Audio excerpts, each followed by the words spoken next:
Commissioner Joya. Here. Commissioner McGrath. Here. Commissioner Peskin. Commissioner Pine. Here. Commissioner Ranchad. Here. Commissioner Randolph. Here. Commissioner Sears. Here. Commissioner Tekel. Present. Commissioner Wagon-Connect. Commissioner Swissler. Here. Commissioner Chappelle. Here. Commissioner Gilmore. Here. Commissioner Scharf. Here. Commissioner Vasquez, sorry. Present. Sorry. Okay, and Commissioner Galakatos. Here. We have 18 present. We have a quorum and we can conduct business. Thank you. Hey, this is Shaggy. Oh, I'm here too. yes. Commissioner Ziegler. Welcome back, Commissioner Ziegler.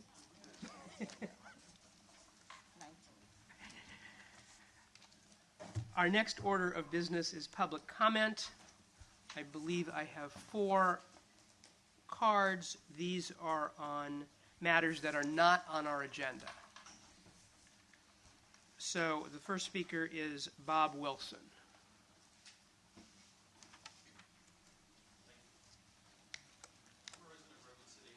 Mike, please. Got it. I'm a resident of Redwood City. I attended the January 18th meeting here, and I was a bit alarmed by Mr. Goldsman's comments regarding the intended use of fines that ought to go to the Bay Fill and Cleanup Fund, but instead are going to be used to hire 2 more staff enforcement lawyers. This practice is in clear violation of the intent of the legislature. See Code Section 66647. The code's clear. Fines collected related to enforcement are to be used to clean up and enhance the Bay, not expand staff. I was disappointed that no member of the Commission asked any questions regarding this use of funds. I was surprised that this action could be taken unilaterally without a vote.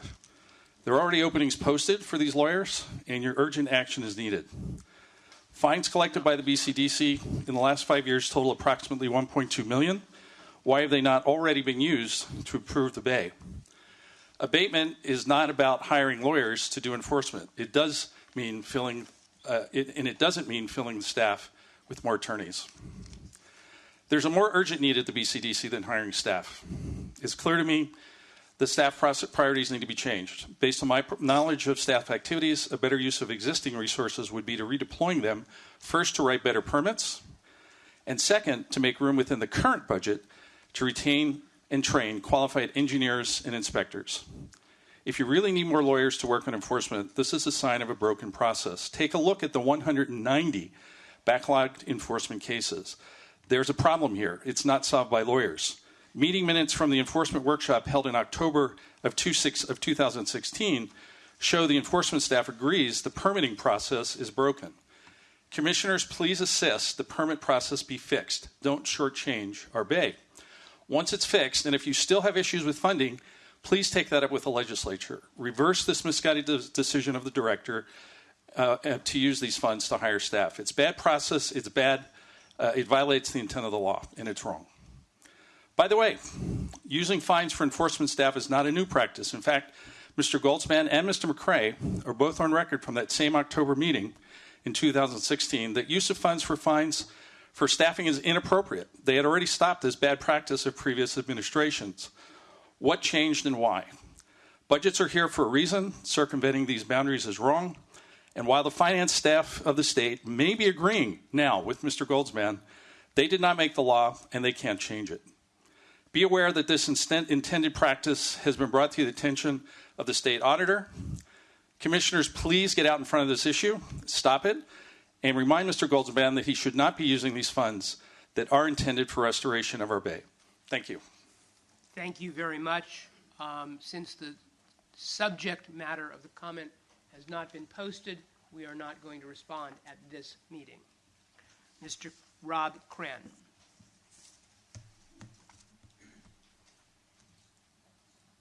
Good afternoon.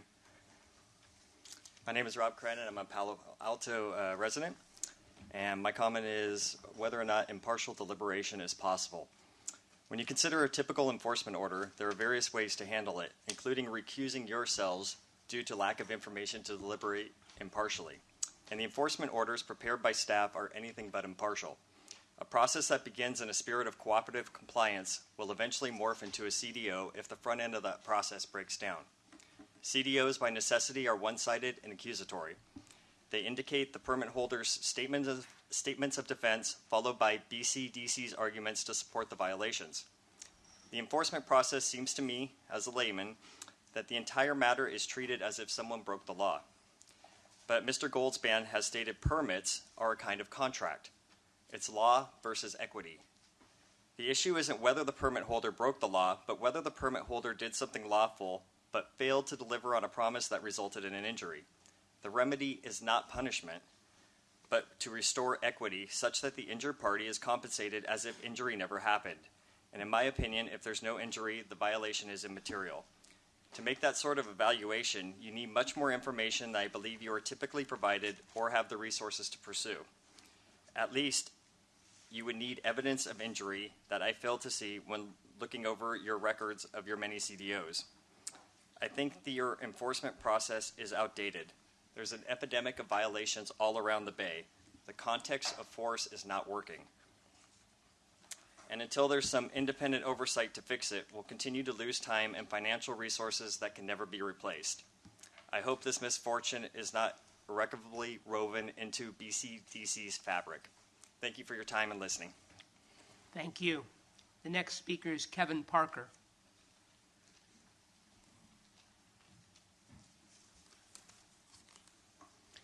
Good afternoon. I am here to address the direction of this agency and your challenges as commissioners.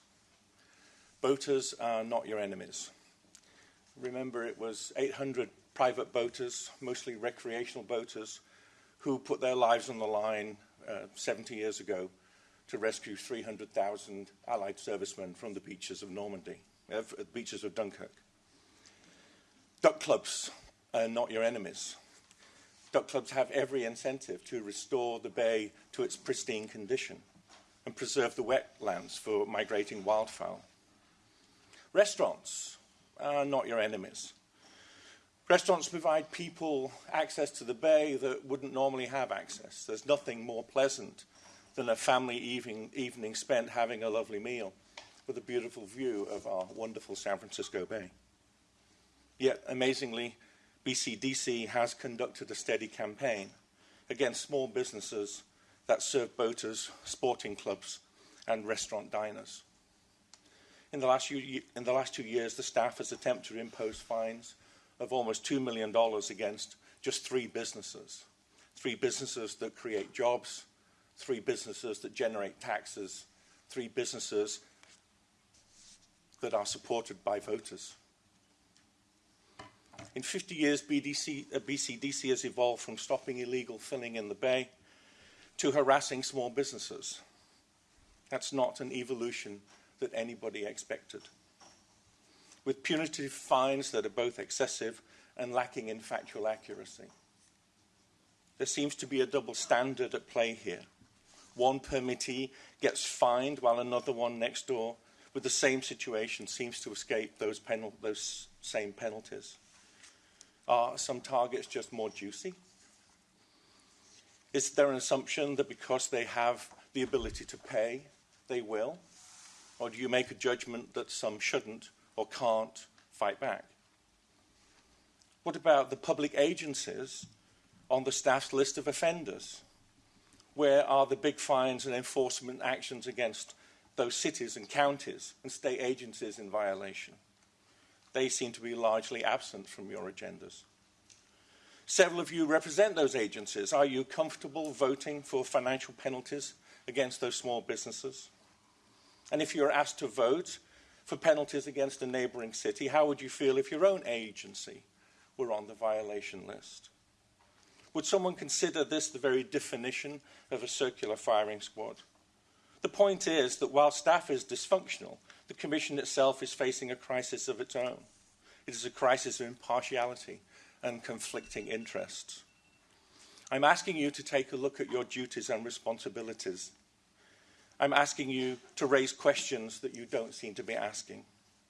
I'm asking you to understand that unlike most of the other commissions that you sit on, this one has regulatory authority to impose deep financial pain and hardship on small businesses. I hope that you exercise your independence. Thank you. Thank you, Mr. Parker. Peter Lieb.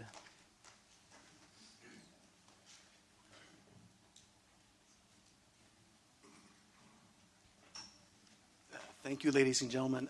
My point has been covered, so I'm going to relinquish my time. Thank you, sir. That concludes our public speakers.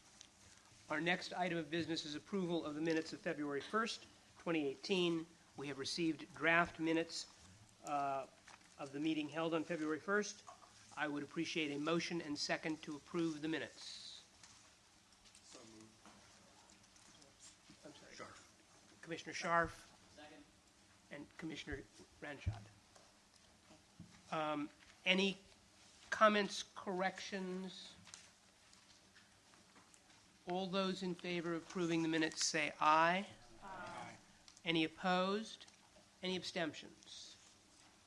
It passes unanimously. Thank you.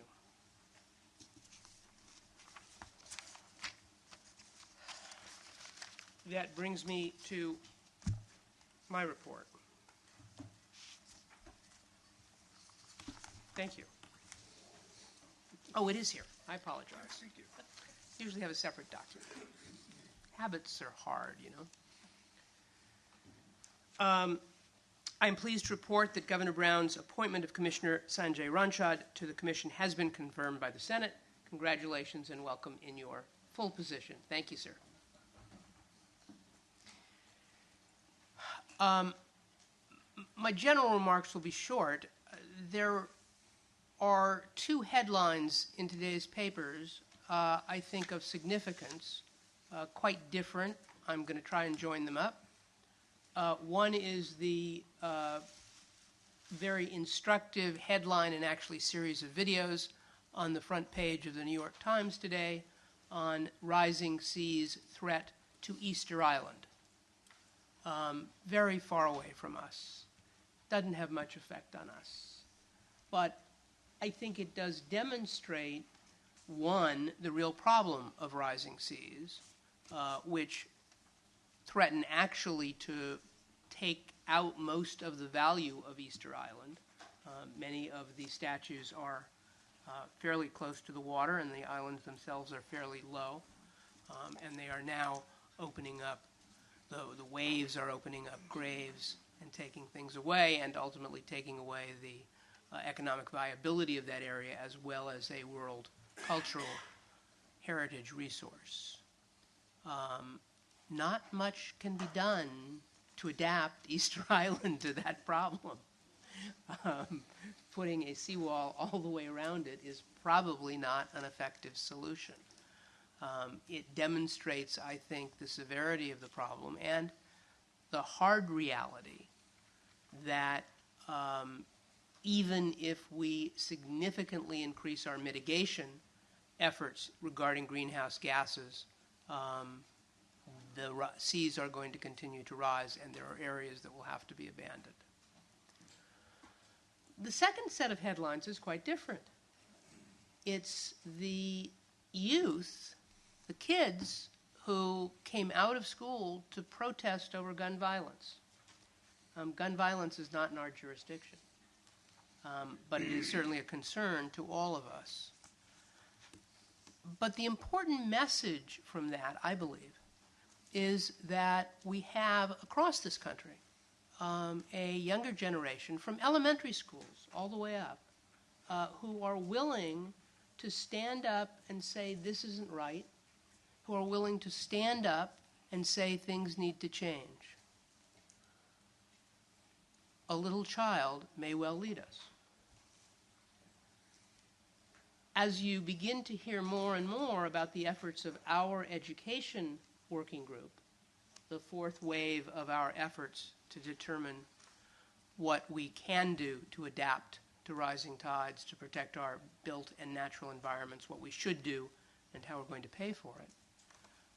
You're going to hear increasing emphasis on reaching out to youth, to schools, because Well, we will obviously address stakeholders, cities, counties, regional agencies, organizations. Real change, particularly change that has to occur over long periods of time, as these changes to adapt to rising sea levels will, require the support of the young people who are going to inherit these problems from us. And as I've said before, the reason we have, yes, they're here, the recycling bins in all public areas and in many, many private businesses today is not due to the wisdom of agencies like ours. It is due to the fact that the children were educated and came home and said, why are we doing this to our environment? Small travel note. I was in the Indonesian Ocean snorkeling for 12 days on a gorgeous yacht chartered by the Oceanic Society. And in the ocean and on islands as remote as one can imagine, you saw the plastic debris that is polluting the oceans and the land around them. Most of it not coming from here, to be honest. But it is still an issue. One of the things they gave us on that boat to remind us about the problem was metal straws. So you don't have to take the plastic straw, which may not make its way into the ocean here, but will still make it into landfill where it doesn't need to be. There are things we can all do. There's education we can need to do. We've got faced major problems here, and there is hope. Our next meetings. Next meeting will be held April 5th, where we may hold a briefing on the State Ocean Protection Council on its updated guidance regarding estimates of future sea level rise, certainly of importance. We may consider a report by Caltrans on the implosions of footings of the old east span of the Bay Bridge. We may hold a staff briefing on the work plan to help carry out our strategic plan. And we may hold a briefing by the Bay Planning Coalition on bay boating and marinas. That brings me to ex parte communications. Today, this may be slightly more serious than it is at other times. Many of us have received correspondence on the West Harbor issue. In my review of the ones I've received, they have all been sent to the executive director and therefore posted. However, if anyone here has received ones they think that is not true or has had personal conversations which have not been reported, you may and I would argue should report them now, although you also need to do so in writing. Commissioner Pine. I'll just note that I did report through the disclosure forms a number of ex parte communications. Thank you. Nobody else. That turns us to the report of the executive director. Thank you, Chair Wasserman. Commissioner Pine, if you could turn off your two. There you go. Last time we met, I described how putting together an agenda for a BCDC meeting can be difficult, but today's was not. For the first time in my memory, the Commission will hold a meeting to concentrate on only one enforcement case, and as you can see, there are plenty of participants. I am pleased to let you know that BCDC has been provided with the $500,000 in cap-and-trade funds that we expected late last year. We're using them in a variety of regulatory and planning projects. I'll give you a full budget report as soon as possible on them and overall. I'm also very happy to let you know that members of our senior staff have interviewed two very solid candidates to fill the role of Policy and Planning Director, and I hope that we shall have an announcement for you within a couple weeks. Meanwhile, we have welcomed our newest Sea Grant Fellow, the marvelous program sponsored by NOAA, which costs a relatively small amount of state funds and provides BCDC and the Bay with a big bang for the buck. Jackie Mondosky earned her BS in aquatic, there she is standing back there, earned her BS in aquatic biology from UC Santa Barbara, and then earned her master's degree in marine biodiversity and conservation from the magnificent Scripps Institution of Oceanography at UC San Diego, so says the old San Diegan. So she converted from a gaucho to a Triton. Before joining BCDC, Jacqueline worked at the City of San Diego to implement its climate action plan and at the Wade Institute on the issue of sustainable ocean management. She has researched and dived in California, the Caribbean, and the South Pacific, so we welcome her. I also need to let you know that we're sad to be losing Elena Perez. You'll remember that Elena is one of the 2 BCDC staff members who provided you with the Government Alliance on Race and Equity briefing last month. On the other hand, I'm very happy to let you know that Elena has earned a Fulbright scholarship, and she'll be working in the Galapagos starting next month. From sadness to good news, Andrew Chin, our CIO, was awarded the California Chief Information Officer Academy Information Technology Leadership Award, which barely fits on a plaque. He was one of 3 staffers, only 3 staffers in the California Natural Resources Agency to earn the honor, and one of 48 award recipients from among all state IT employees. Simply put, Andrew has been and continues to be a lifesaver in many technological ways. He demonstrates creativity and leadership daily. He allows us to use cloud-based services and software to increase our limited technological capacity. He figures out how to explain things to staff members who aren't as technologically savvy, and he certainly deserves the award. With regard to policy, I want to give you all a heads up that we'll be revising the hearing dates included in the brief descriptive notice for the Bay Plan amendments. The good news is we're making progress, starting with input from the Bayfill Working Group this morning, and soon the newly formed Environmental Justice Commission Working Group. New Commissioner Teresa Alvarado, along with Commissioner Vasquez, have agreed to be part of that working group. We have one more person yet to ask. We will give you a full update on the progress of both amendments in May. In addition, BCDC has applied for NOAA grant funds to support the 3rd Bay Plan amendment to amend our mitigation policies, which was identified last July by the commissioners as the next priority. Next week, Steve Goldbeck, Mark Zeppatello, and I shall be in Washington, D.C. with our counterparts from the California Coastal Commission and Coastal Conservancy to attend the annual Coastal States Organization meeting and NOAA's annual training with representatives from the nation's other 31 coastal states. On Wednesday, we shall visit a number of members of our Bay Area congressional delegation and or their staffs to talk about NOAA, its funding base, regional planning, and other major issues. Work continues to be very busy for Andrea Gaffney, our dedicated Bay design analyst. Andrea has approved a variety of projects around the Bay during the past month, including trails and a classroom at Cooley Landing Park, Wind River public access overlooks in Alameda, the new ferry terminal plaza at San Francisco's Pier 2, and new interpretive signage that was designed in collaboration with students from Oracle High School. And I think you have copies of that in your packet. And it's absolutely marvelous that the students participated and indeed led the effort. And it certainly fits within what BCDC has done with regard to access around the high school. Meanwhile, during the past few weeks, we have bombarded you with a slew of material. I hope that you have found or will find time to read the following. First, this is a copy of the handout we'll distribute in Washington of the letter that we and the Coastal Commission and the Coastal Conservancy drafted in opposition to the President's proposed budget item that zeroes out funding for NOAA's Coastal Zone Management Program, whose purpose is to ensure that there's a robust collaboration among all levels of government. Second, I'd like to point out the letter from the California Coastal Conservancy to the U.S. Army Corps of Engineers in support of San Francisco Bay being selected as one of 10 projects in the Corps' pilot program to increase the beneficial reuse of sediment. You'll remember that our 2 agencies with Save the Bay Institute, and the Bay Planning Coalition helped draft the provision in the Corps' latest authorizing legislation that authorizes the program and mandates that the federal standard cannot be used as an excuse not to fund such beneficial reuse. We hope that application will be successful.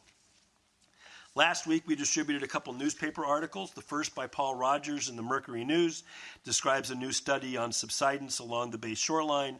Mr. Rogers quoted Steve Goldbeck at the article's conclusion, and we very much appreciate that he reached out to BCDC to help his readers better understand the context.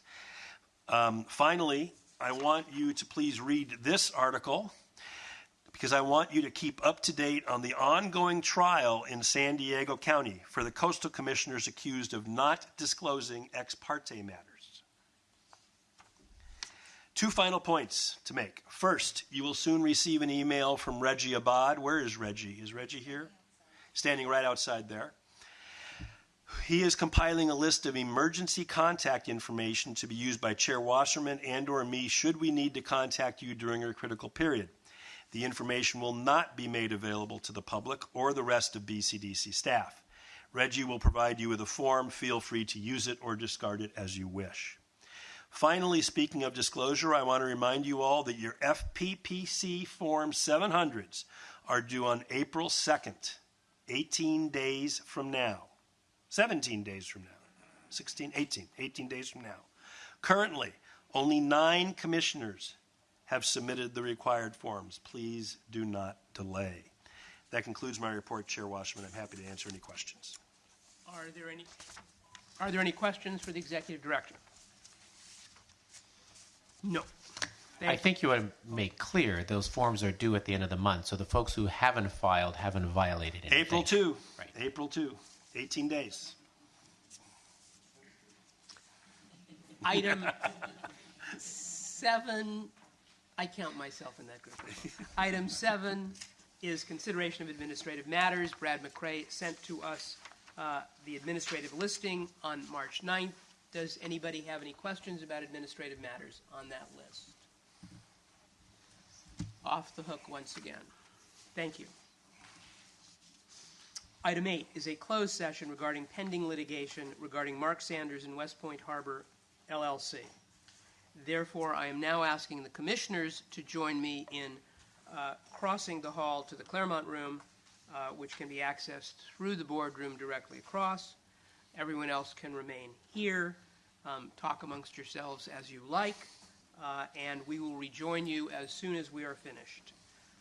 Commissioners, please ensure that when you come across, all electronic equipment is off so we are not broadcasting in any way. Estimate of time? Leave it to you. Anybody want to venture a guess? Have an over-under? I'm sorry? Go for it. Nobody wants to step out there? I'm going to say it's going to be 45 minutes. That's only a rough guess. I don't quite know fully what we're going to be told, and I don't know how many questions there are going to be. I would be surprised if it's less than that. Chair Wasserman, Yes. do we need to bring any of this with us? Need to? No. Should Depends we? on your level of dependence on written material. It might be helpful if you have any questions. The answer to your question is yes, bring it, please. Thank you very much. We will return as soon as we can.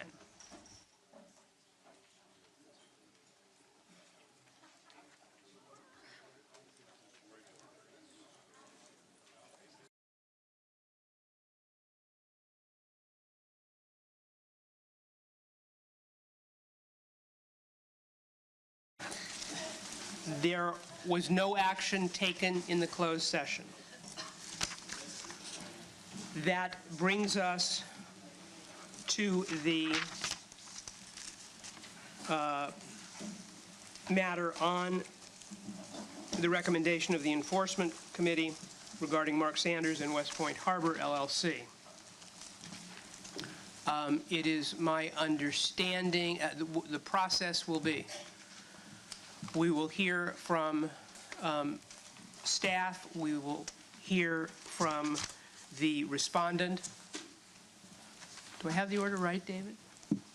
Yes. Thank you. We will then hear from the public.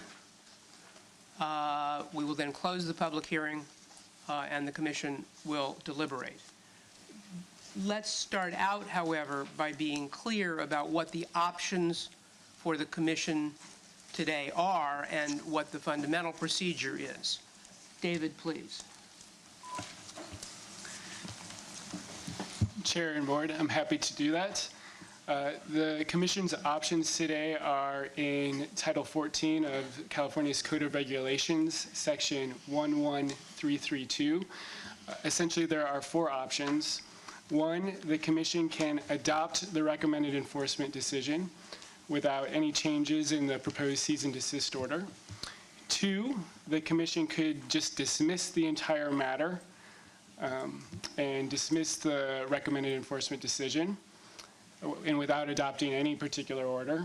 3, the Commission could remand the matter back to the Enforcement Committee for further action as the Commission directs. Or 4, the Commission could reject the recommended enforcement decision and to decide to consider the matter de novo. Thank you. And the one other item that I think is important to note is that this is simply listening to the arguments. We are not hearing any evidence in this procedure.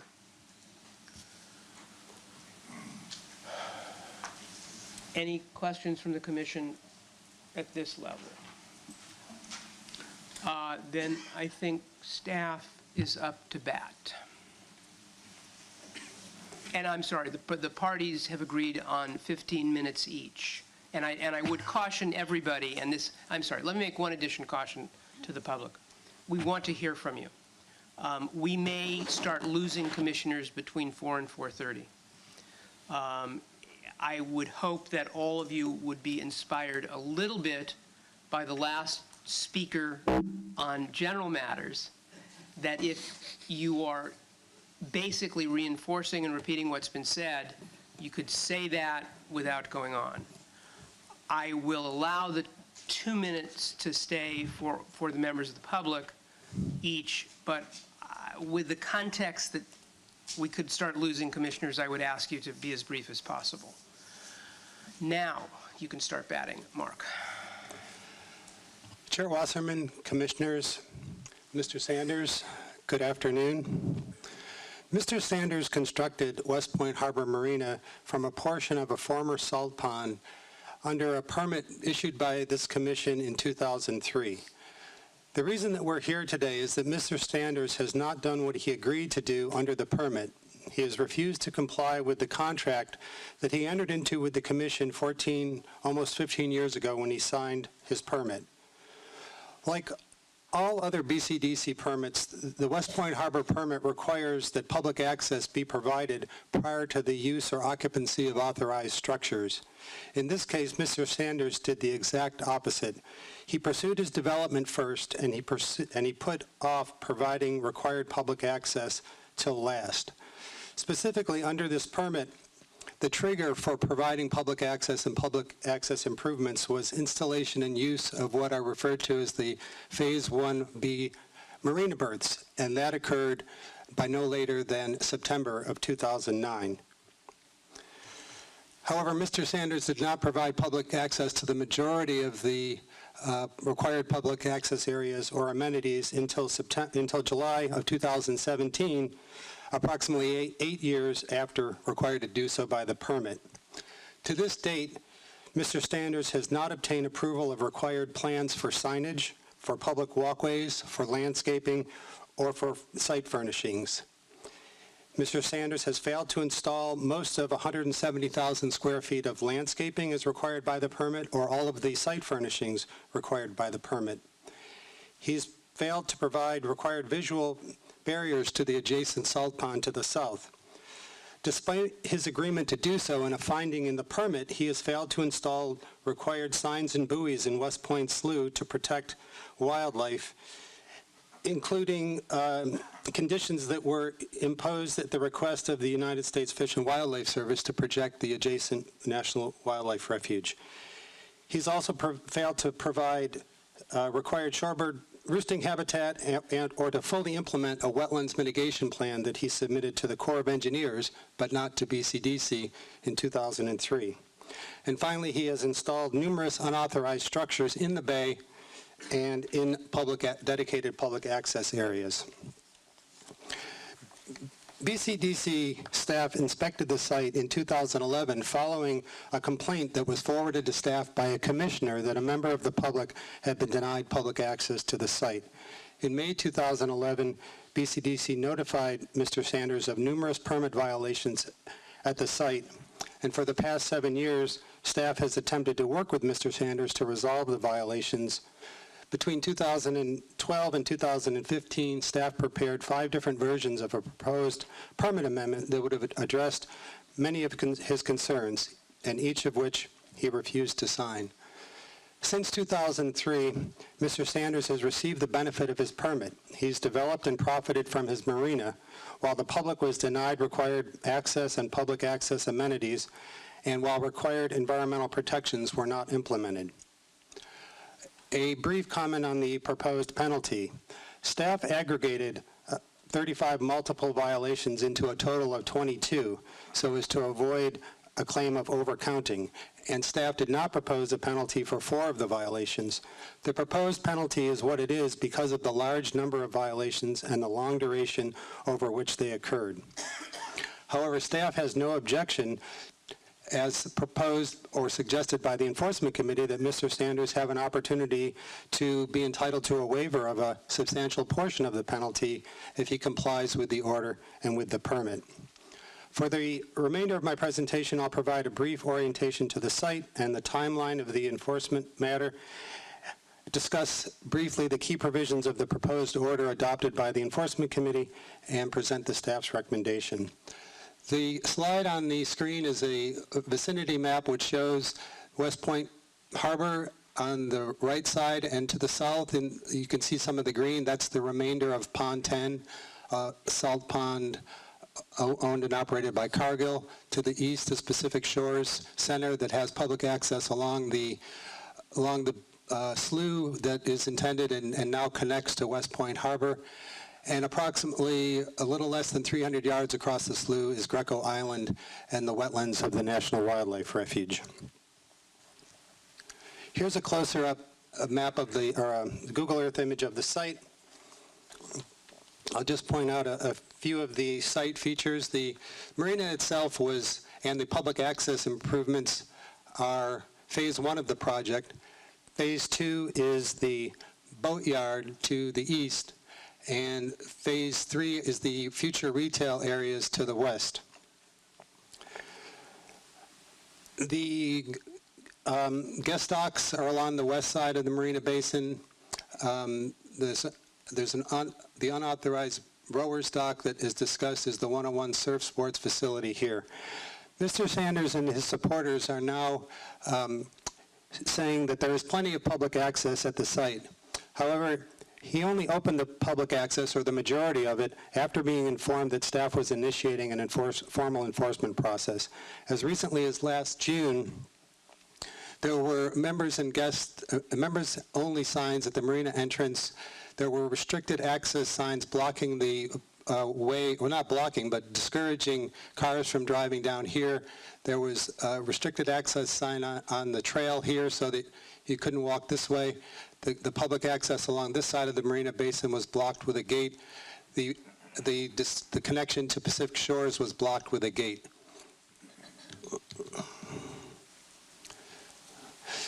This is the site plan, the public access site plan that's part of the permit, and it shows that all the shaded areas are dedicated public access, including the paths around the perimeter of the marina. The guest docks are dedicated public access. The boat launch is dedicated public access.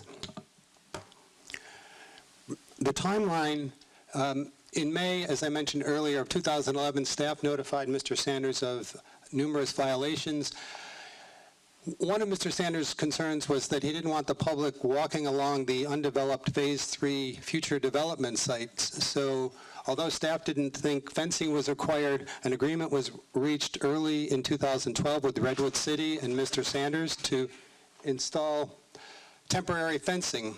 Staff prepared a permit amendment that would have authorized that and made a number of other changes. Mr. Sanders had problems, so staff prepared several more versions of the proposed amendment over the next few years. In version 4, In September 2014, staff sent a 22-page letter responding to Mr. Sanders' comments and explaining why they couldn't make certain changes administratively. We got no response to amendment number 5, the fifth version. Shortly after that, Mr. Sanders' former counsel died, so there was no response. But during this time period, Mr. Sanders had applied for an amendment for the boatyard, and staff proposed that the changes for Amendment 5 be incorporated. Mr. Sanders declined and said his goal was to get authorization for his boatyard. So once again, development came first and public access last. In December of 2016, staff informed Mr. Sanders that it was preparing a violation report. Mr. Sanders said, well, if public access is important, I'll apply for amendment and get a fence up, which is how 5 years after an agreement was reached for fencing was finally installed, and he opened the majority of the public access areas in July of last year. I'm just going to go very quickly through the terms of the proposed order. One major section requires that all of the Phase 1B and Phase 2 public access areas be opened and available for unrestricted public access. Another section requires submissions of plans that are required by the permit. A signage plan. Mr. Sanders submitted a signage plan last year that was rejected. Staff provided comments. 8 months later, he has not submitted a revised signage plan. There's also signage plan or plans needed for the walkways, for the landscaping, for the site furnishings. One section of the proposed order requires removal of unauthorized improvements in public access areas. Another section requires the installation, requires that he submit an application to amend the permit to request after-the-fact authorization for a number of improvements. These are things where staff is not asking that these things be removed, but just that the permit needs to be amended. The permit requires installation of the buoys and signs as required by the permit, and some of the other mitigation requirements intended to protect fish and wildlife and the refuge. One of the key terms is the submission of monthly status reports and further review by the Enforcement Committee, which we thought would be a useful means to ensure compliance and track this going forward. I discussed the penalty previously, and I'm sensitive to time. I'd like to talk briefly about the penalty factors. The recommended enforcement decision contains a detailed analysis of the penalty factors. I would just highlight a few. This matter has been a very high cost to the state for enforcement, over 2,000 hours, and is estimated in staff time. Mr. Sanders has benefited economically from the violations by not providing public access sooner, by not obtaining plan review for improvements. Some public commenters have expressed concern that the marina might be closed because of this enforcement action. We requested economic information, financial information from Mr. Sanders last year. He refused to provide any and asserted that ability to pay was not a relevant factor. I'd like to talk just about failure to cooperate. Failure to cooperate over the period from 2011 to 17 is one thing, and you'll hear perhaps Respondents' Counsel say there's no evidence of intentional violations because nobody has submitted a declaration under penalty of perjury that they were denied access. Well, prior to the violation report is one thing, but since last July, Mr. Sanders has done nothing to come into compliance. As examples, no signage plan. He's failed to remove an unauthorized sign at the boat launch that charges a fee and requires a permit from the Harbor Master building. You might ask Mr. Sanders why that is, why he's refused to cooperate. Last spring, staff was told that Mr. Sanders had hired a landscape architect to prepare a revised signage plan and other required plans. Instead, he's hired a team of litigators, and it appears that he has decided to litigate rather than work with the commission and staff. So I would offer just a few comments on the litigation option, Mr. Sanders. If you choose to sue, you will still need to comply with the permit unless you get, and the order, unless you get a court to stay the order. And the court will consider the probability of success on the merits and the potential for irreparable harm.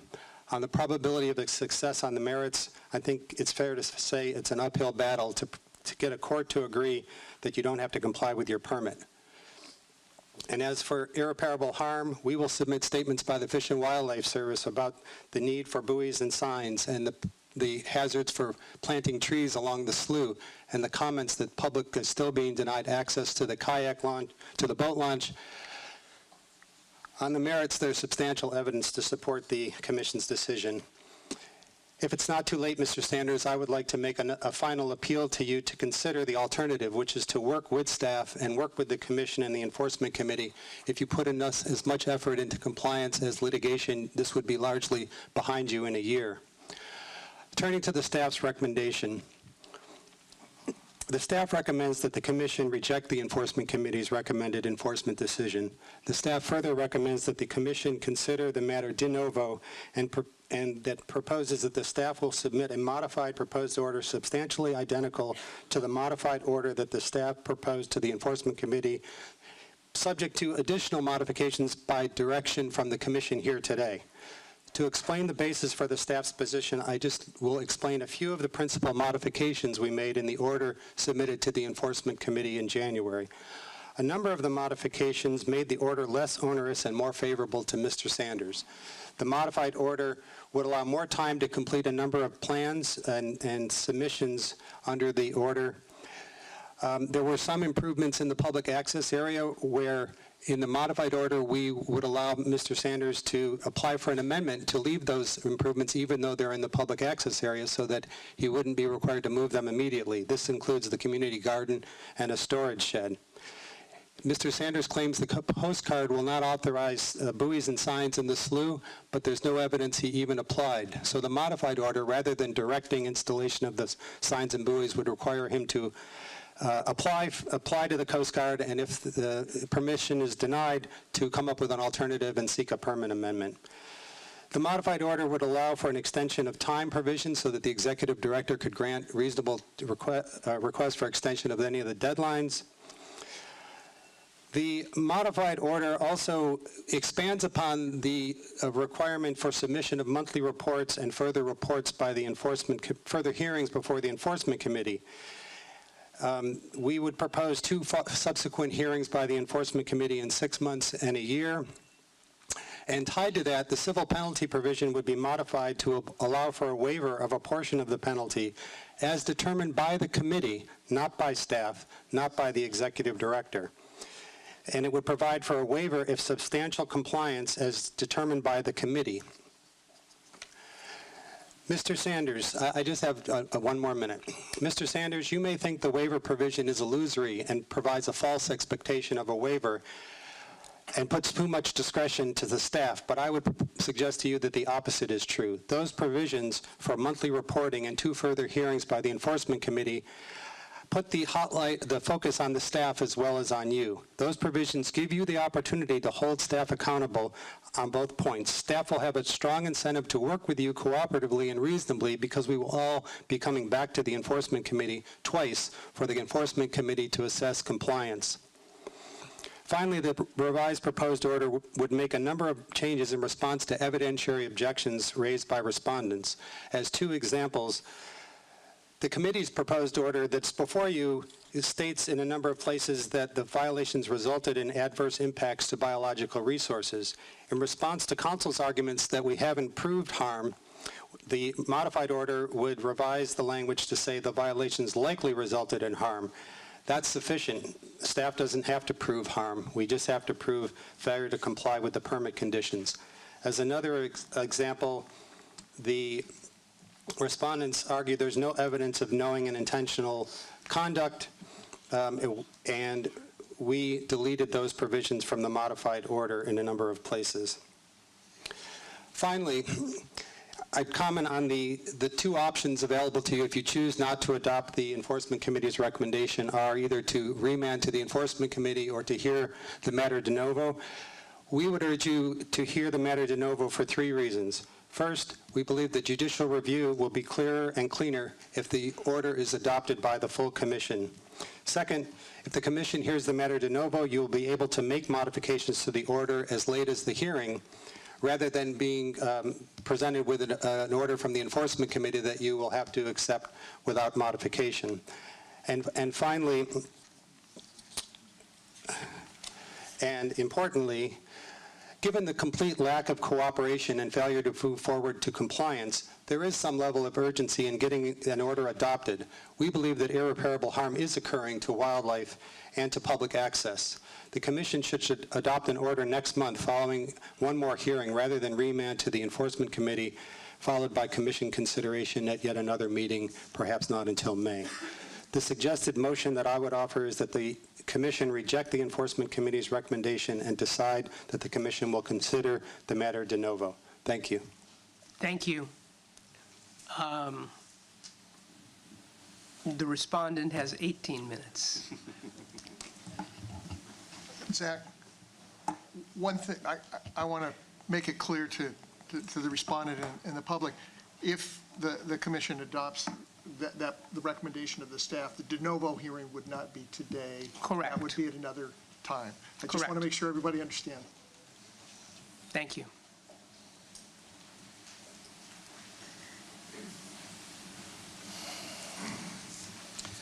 So members of the commission, Mr. Chairman, I'm Kevin Sadler of the Baker Botts Law Firm. I'm here with my colleague, Mr. Vickers and Mr. Carr. And of course, we represent Mr. Sanders. Is your microphone on? It is now. Thank you. It was a minute ago. And so I do not intend to give a detailed rebuttal to what Mr. Zeppatello just said. I did not bring a PowerPoint with me either. This matter has been fully briefed extensively. We filed a 123-page brief with detailed rebuttal of facts to all the assertions made by the staff in their charging document, backed up with hundreds of pages of evidence. I'm not going to repeat any of that here. That was all laid out in front of the Enforcement Committee. That's done. The record is closed. There's no more evidence. What Mr. Zeppatello talked about at this hearing today, Mr. Sanders said this, Mr. Sanders felt that. If it's not in your record, it didn't happen. Documents submitted just in the last 2 or 3 weeks for your consideration, purporting to respond to public comment and offering new facts, new matters, that's not evidence before you. The record is closed. The matter is submitted. We have made a detailed response, binders and binders of documents, because we don't agree with the charges. And again, to my astonishment, I have heard yet additional criticism for the mere fact that Mr. Sanders would dare to hire lawyers and defend himself. We don't agree with that either. We have a right to defend ourselves. You have a right to enter whatever order you like. And we have a right to appeal. That's not a threat. That is just everyone standing on their rights. So we submit the matter to you. You have an election under 332. Mr. Alderson read it all to us. I agree with every word he said. The offer before you from the Enforcement Committee was adopt the order. Plain and simple. As is, where is, with all faults. Our view is don't adopt any order. Dismiss the complaint. Now we have apparently option 3, which is let's kick this can down the road. Let's have yet another hearing at huge expense and adopt perhaps something else, which sounds like an effort to tidy up a record that perhaps isn't quite as strong as you might like it to be. So we submit the matter to you. Make your election. Our point of view is quite clear. The recommended order that came to you today came to you over all of our objections. You adopt the order that's being recommended to do. You do so over all of our objections. You adopt another order that changes the language to help them. you do so over our objections. We submit it to you. Make your choice. Make your election. Thank you, sir.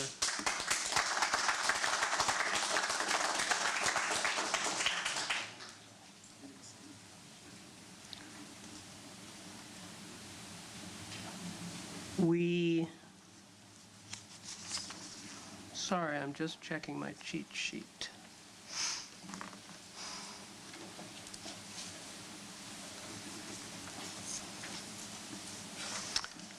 We'll now hear from the public.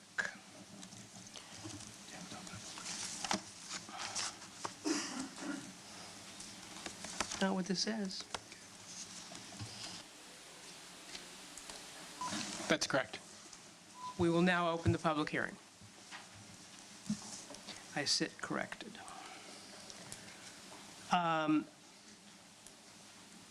We have 27 speakers. I respect all of your rights to speak and simply ask that you avoid trying to be repetitive. First speaker is Maureen O'Connor Sanders. 2 minutes. Thank you. I speak to counter and correct misinformation conveyed to the public by Mark Zappitello and Adrian Klein. Their statements that a series of attorneys and landscape architects with whom Mark Sanders has worked over the past 15 years left the Westpoint Harbor project due to problems working with Mark. Nothing could be further from the truth. It's misinformation. In terms of attorneys, Mark's first attorney, Kent Mitchell, worked with him for 15 years until his retirement. Doug Akins succeeded him and worked enthusiastically for 6 years. Doug Akins died of lymphoma, still supportive of Mark and Westpoint Harbor. David Smith succeeded Doug and has worked closely with the harbor. Since 2015, he has fully supported Mark's retaining Baker Botts, Mark's current attorneys, and attended both enforcement committee meetings, and David is here today. Misinformation. As for landscape architects, Mark originally used Tim Hurley for 10 years until Tim left his firm. Mark subsequently retained Kevin Stevens. Kevin tried for 2 years to work cooperatively with BCDC staff on landscaping. He finally exited the project utterly frustrated, trying to work with BCDC staff. He described numerous examples of verbal agreements with Ellen Miramontes and Adrian Klein in one meeting, only to have those decisions upended and overturned in the next. When told of Ms. Klein's claim that he left due to problems with Mark, Kevin's comment was, quote, "That's a lie," unquote. Misinformation. Name-calling, demonizing permittees, attacking an individual's character, and using misinformation to create a false impression have no place here. They are desperate measures to divert attention from allegations that are not evidence-based and to avoid responsibility for a failed process. They are vindictive and they are harassment. Thank you. Your time is up. I'm going to ask you not to applaud, please. We're trying to get through this. I understand your enthusiasm. The next speaker is Matthew Sanders, and the one after that is Barry Geckhart. Gellhart? Gerhart. Mr. Sanders. Thank you. Just a few comments about my dad. He's an engineer. He loves to build things. He loves to fix things, and he's certainly not afraid of complicated projects. He's a sailor. He loves boats. My sister and I were on boats since before we could walk. It's a family passion. We grew up living in harbors, and since I was a kid, watching my dad work towards his goal of building a marina. He's built companies, he's saved companies, and spent all of his success towards Westpoint Harbor. Since we were kids, he's always instilled in us the values of courage, doing the right thing, and integrity. So I find it insulting that Mr. Goodsband would accuse him of endangering the environment and cutting corners to minimize or maximize a profit. There is nothing monetarily that's gone back to my dad from Westpoint Harbor. That's it. Thank you. Thank you very much. Mr. Gerhardt, and following that, and I apologize, Pauline Ridges-Nars? But first is Mr. Gerhardt. Barry Gerhardt first. I'm trying to line you up so that we can help hear all of you as fully as possible. I'm Barry Gerhardt. I had a bunch of prepared remarks. I have spent hours going over the pages and reams of documents. I'd like to ask you ladies and gentlemen, how many of the commissioners themselves have actually been to Westpoint Harbor? Can I get a show of hands? Anyone? Okay. So I've been there for 6 years. And in that time, I've watched Mr. Sanders pull his hair out and go, well, we got this paper here, and we got this paper here. They're conflicted. I wish the picture of the harbor were still there. So I could show you where I wasn't allowed to go, let alone the public. And a lot of that had to do with Redwood City and building permits and under construction. And I'm trying to wrap my mind around how all of this is not reasonable. The Pond 10, I've got pictures on my phone, and it's full of birds, wading birds. They're always there. Delta smelt, pelicans, they're all there. The seals. Public access, thank you. I think that what we have here is something strange, and I would like you, I don't know what your options 1, 2, 3, or 4 are, but I think if you go with the findings as they currently stand, you'd all be complicit in extortion. And I mean, that's just me. Born and raised in the Santa Clara Valley. All right, thank you very much for your time. Thank you very much, sir. Pauline, and you're going to correct me on the last name, please. And following her is Rob Crenn.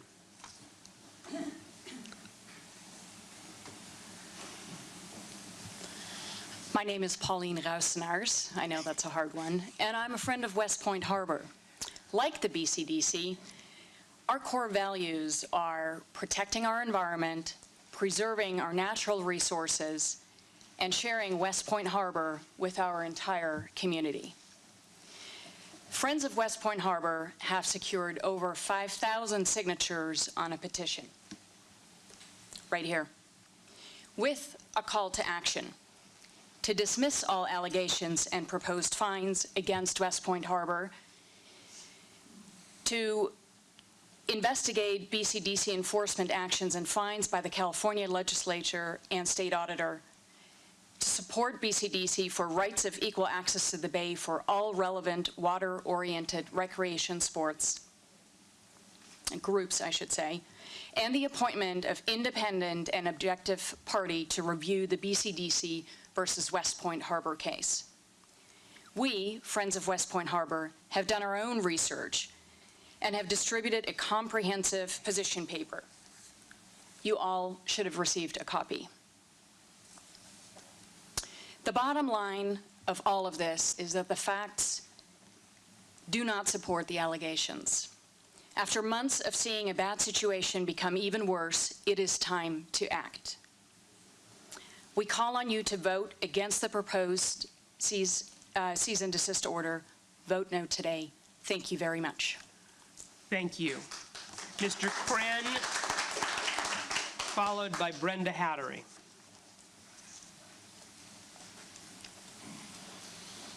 Hello. My name is Rob Crenn. I'm a native of the Bay Area, and I'm a friend of Westpoint Harbor. In the 6 years beginning May 2011, Westpoint Harbor met with the BCDC at least 9 different times and created 5 different versions of amended permits. In September 2014, this cooperative effort reached a point at which 44 material errors and conflicts were corrected. This was Amendment 5, and it was signed by BCDC Regulatory Director Brad McRae. Many of the issues you hear today are already resolved by those years of hard work. But at the 11th hour, Adrian Klein added some new and deal-breaking conditions. Number 1, all fines must be paid from the time of an allegation was made until it was proven wrong. Number 2, Westpoint Harbor must comply with BCDC's demands even in the event of conflicts with other agencies. And number 3, Westpoint Harbor must waive its right to seek justice in court. It's this sort of behavior that drives the process to litigation. So we call on you to vote against the proposed CDO, and please vote no today. Thank you very much. Thank you, sir. Brenda Hattery, followed by David Hattery.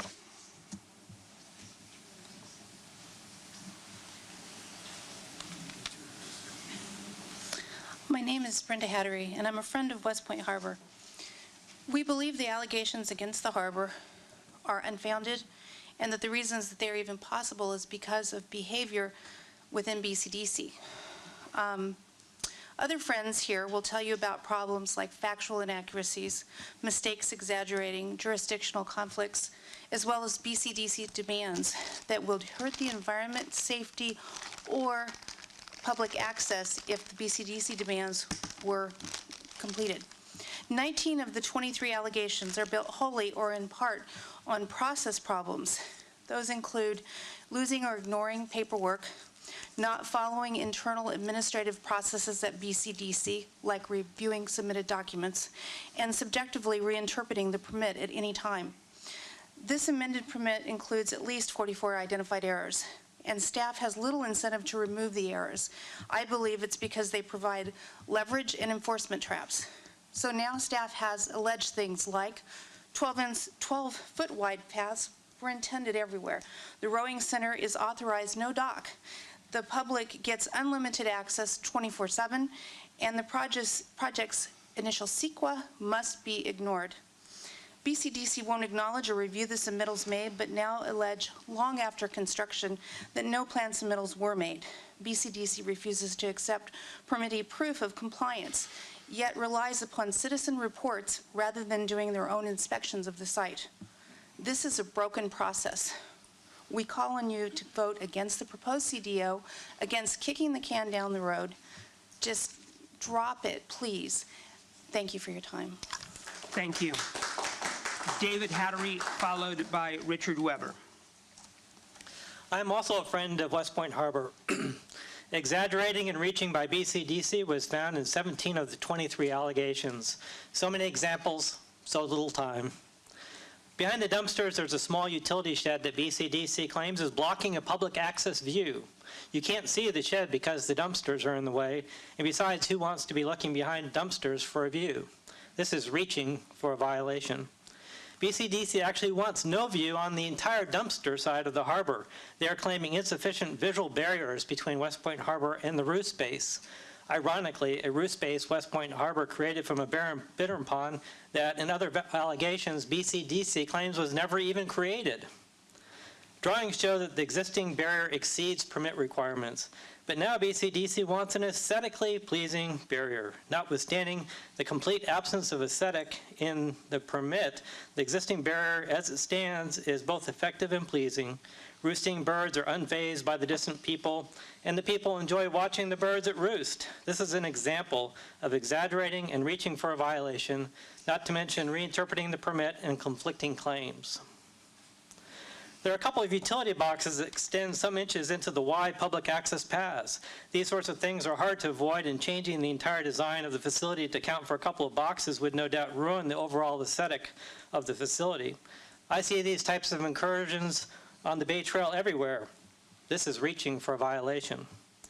There were construction zones that Redwood City required be off limits for public safety, yet BCDC recently decided that public shore signs welcoming public visitors into those dangerous areas and public benches and chairs were required in the construction zone during construction. Really? This is reaching for a violation as well as a jurisdictional conflict. We call upon you to vote against this CDO. Vote today, vote no. Thank you for your time. Thank you, sir. Richard Weber, followed by Marianne Tracy. Thank you, Commissioners, for the time to talk to you. My name is Richard Weber. I'm also a friend of Westpoint Harbor. I wanted to point out some factual inaccuracies that are in the cease and desist order, which is before you at this time, which astonishingly, apparently now the Enforcement Committee is asking you to vote down in order to take a de novo approach, which in myself is amazing. But I want you to know what's in that order that you are being asked to vote on, because it contains significant inaccuracies, one of which is a fine for the lack of approval and planning for a fuel dock, as well as the fact that apparently alleged the fuel dock is larger than approved. Commissioners, there is no fuel dock. There has never been a fuel dock. In fact, if you were to go to Westpoint Harbor at any time up to now and including now, you will find no fuel pumps, no fuel pipes, no fuel tanks, nothing related to fuel dispensing. And yet the cease and desist order that is in front of you at this moment is requesting and requiring a $30,000 penalty for this violation. Frankly, there's no wonder that they do not want you to vote on this. It's riddled with inaccuracies, riddled with mistakes, and quite honestly, I don't think you should have any expectation that a future order would be any more accurate.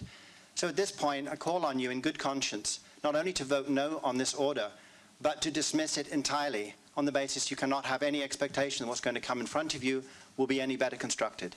Thank you very much. Marianne Tracy, followed by Ashley O'Healy.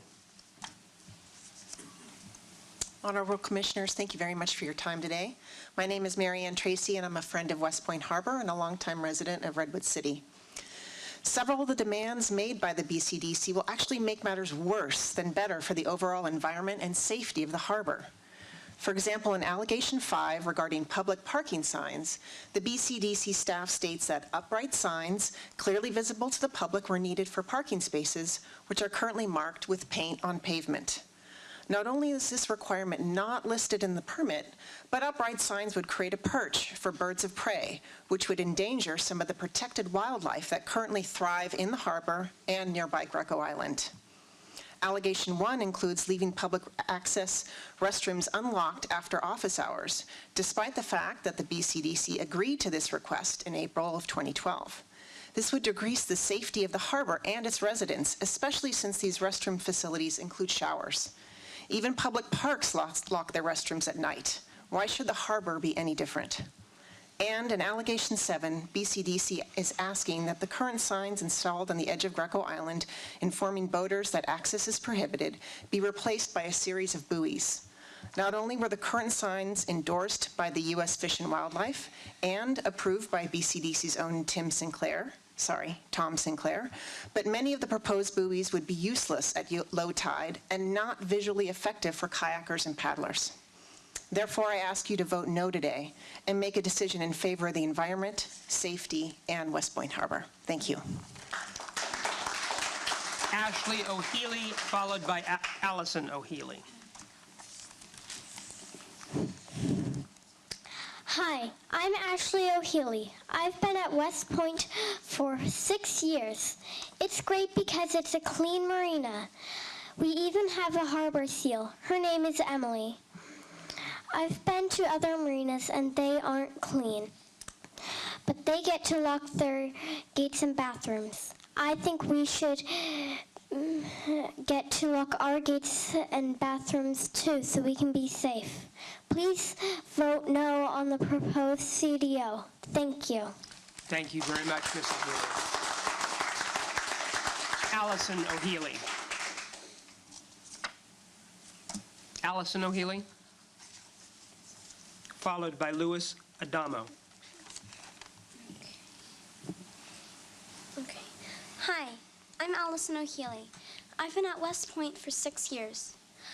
I'm going to read your mission statement as printed on your website. Quote, its mission is to protect and enhance San Francisco Bay and to encourage the Bay's responsible and productive use for this and future generations. I am the next generation, and I don't see how preventing gates and bathrooms from being locked for my safety has anything to do with protecting the Bay. Garbage is a big problem. My environmental group cleans up bay shores and beaches, picking up over 30 pounds of trash in just a few hours. Over 3 million gallons of fuel makes its way into the bay each year. This is a problem. And runoff into the bay after storms is the source of a lot of pollution. This is a big problem. I would like to request that you redirect your efforts to protecting the bay from real problems, instead of unrelated issues like not locking gates. Please vote no on the proposed CDO. Thank you. Thank you very much. Louis Adamo, followed by Louis Gatner.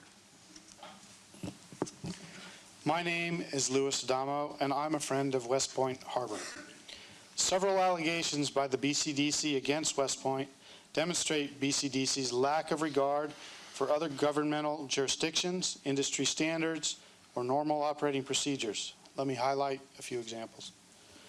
BCDC alleges guest docks must be unlocked for non-boater pedestrian access when it is marina industry practice that gates are locked for security and safety reasons.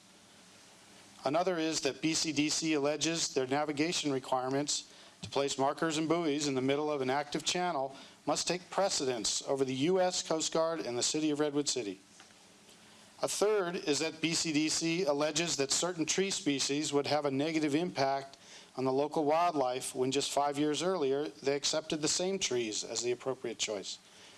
In their lust to collect fines and penalties, the BCDC seems to have forgotten how to coexist with other jurisdictions and practices. We call on you to vote against the proposed CDO. Thank you. Thank you, sir. Louis Gatner, followed by Peter Blackmores. It was Louis. I got his last name wrong. So Louis is the same person who just spoke. So Peter, you're next. Sorry, I apologize for being complicit in the error. You're up, sir. And next is... Good afternoon. My name is Peter Blackmore, friend of Westpoint Harbor. So, Commissioners, thank you for the opportunity to speak at this hearing. I think it's abundantly clear that this is a complex and difficult situation. The staff of BCDC believe they have a strong case. There are a lot of people, many of whom are represented here, who have a totally different view. So my comments are personally to address the Commissioners. You have a difficult job by any standards. I've been a successful businessman. I've had the privilege of sitting on many boards.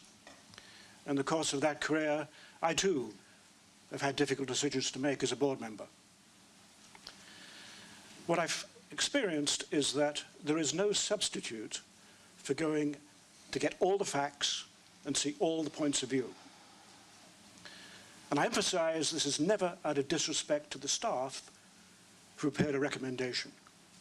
Rather, it is to do with good governance. Because only by seeing all the facts and taking a first-hand view are you able to make a decision in a very complex environment. To that point, I'm saddened that up to now, very few of the commissioners have had a chance to go and see the marina and take the time and trouble to look at themselves. I believe that's a fundamental request. Like everybody else, I hope that you reject the allegation and turn it down, and we can all move forward. But at the very least, I urgently request, if you don't do that, go and see for yourselves. There is too much at stake here. The reputation of BCDC, the future of a very fine marina that meets any standards. So please, do think about that seriously. Thank you for your time today. Thank you, sir. Max Weeman. I'm sure I'm not doing that right, and I apologize, followed by Gail Robb.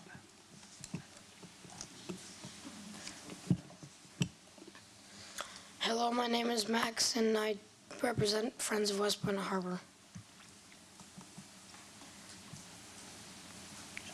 Conservation and thoughtful development are not conflicting things. You can do thoughtful development along the shoreline.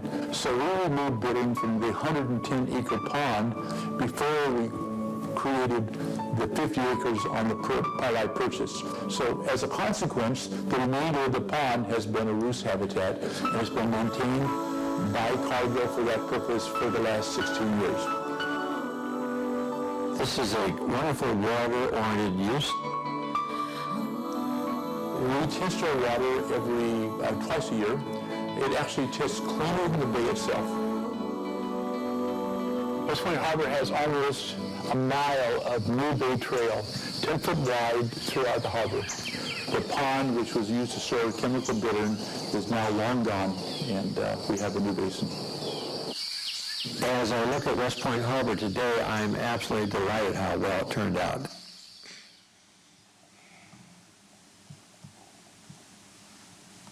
Thank you for your time. Thank you. Gail Robb, followed by Raymond Durazo. Chairman Wasserman and Commissioners, I'm Gail Robbie. I'm representing the Citizens Committee to Complete the Refuge.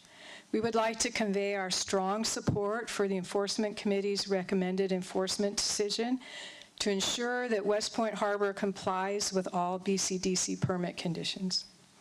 Citizens Committee is a nonprofit organization of volunteers dedicated to the protection of the bay and particularly concerned with environmental impacts to the Don Edwards San Francisco Bay National Wildlife Refuge.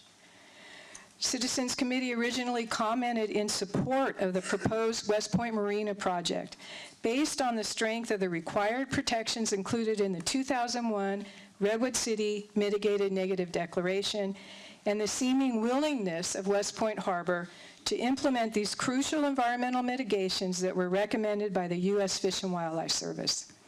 Many of these mitigation measures were incorporated as special conditions in the permit BCDC issued to Westpoint Harbor in 2003. It's unacceptable that during 10 years of operation, the harbor continued to violate important BCDC permit conditions to protect bay natural resources. Westpoint Harbor maintains that there has been no harm to the environment. We disagree. The U.S. Fish and Wildlife Service Endangered Species Division concluded that provided that Westpoint Marina project is, quote, implemented as described, it's not likely to adversely affect the endangered California clapper rail, salt marsh harvest mouse, and California least tern found on nearby Greco Island in the adjacent salt pond. BCDC must assume that it's equally true that Westpoint Harbor's consistent failure to implement the protective measures required in the permit creates unacceptable risks and likely adverse impacts to these species and their habitats. In granting Westpoint Harbor's permit, BCDC found that the project would protect bay resources because of this permit special conditions.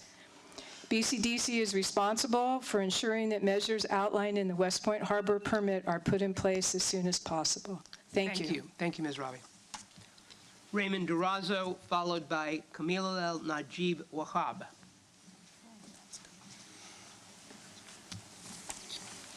Thank you, Mr. Chairman. My name is Ray Durazo, and I'm Vice President of the Recreational Boaters of California, RBOC. RBOC is a 50-year-old nonprofit organization representing the state's 3 million recreational boaters. RBOC strongly urges the Commission to summarily reject the proposed cease and desist order with regard to Westpoint Harbor. The claimed violations all suffer from one or more deficiencies that have been well documented by the Harbor, as well as by our letter to the Commission of November 15th, 2017. RBOC's concerns with BCDC's actions toward the harbor are exacerbated when considered in the context of the Commission's similar enforcement actions against Scott's Restaurant in Jack London Square and against Sweeney's Duck Club in the Delta. Taken together, the pattern is alarming to the boating community and has also led a county superior court judge in a recent case to opine that BCDC enforcement had exceeded its jurisdiction, had inflicted excessive fines, and had displayed vindictive prosecution. RBOC urges the California State Legislature and State Auditor to investigate the BCDC enforcement actions, including the exorbitant fines that are being imposed. RBOC has held meetings in the state capitol with our elected officials regarding the Westpoint situation and our request for an audit.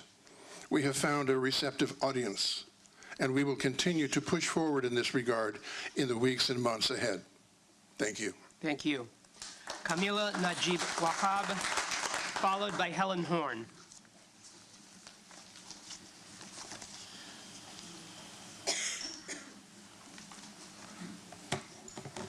Thank you, Mr. Chairman. My name is Camila Najib Wahab, and I represent the Committee for Green Foothills. We are a nonprofit organization whose mission is to protect open spaces and our natural environment in the San Mateo and Santa Clara counties. Our organization here is to voice concern about the possible harm to migratory shorebirds that nest near and around the harbor. The Greco Island is a common nesting area for migratory shorebirds. The ridge-ray rail is one of the species in particular of concern because it is a federally endangered, it's federally protected as endangered. Installing and maintaining no wake signs was one of the conditions of the permit, and that was done to ensure that there is no disruption of the feeding patterns of the migratory bird population. There is only a 4-hour window in which the birds may feed during low tide. If there is a disruption to the area from wakes caused by boating, the birds will not be able to eat, thus causing detrimental harm to their livelihood.